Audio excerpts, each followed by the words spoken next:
True Standards of Christian Excellence, May 23. As he which hath called you is holy, so be ye holy in all manner of conversation, because it is written, Be ye holy, for I am holy. It is the design of God that improvement shall be the life work of all his people, and that in all their aims they should be guided and controlled by Christian principle and correct experience.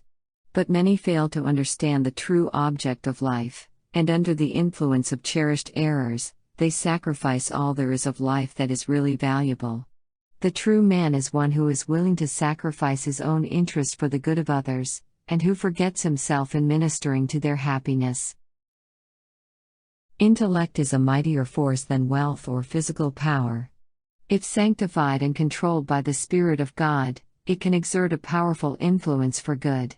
Yet intellect alone does not make the man, according to the divine standard. When made a minister of vice, great intellect is a curse to the possessor and to all within its influence.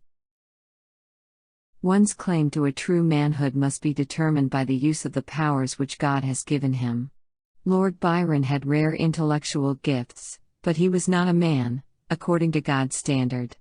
This man was one of the world's distinguished men, still the Lord acknowledged him only as one who had abused his God-given talents. Many others whom God endowed with giant minds, and whom the world called great men, rallied under the banner of Satan, and used the gifts of God for the perversion of truth and of destruction of the souls of men. In contrast with the lives of such men is that of Martin Luther. He was not born a prince. He wore no royal crown. From a cloistered cell his voice was heard, and his influence felt. He had a noble, generous heart, as well as a vigorous intellect, and all his powers were exercised for the good of humanity. He stood bravely for truth and right, and breasted the world's opposition to benefit his fellow men. That which will bless humanity is spiritual life.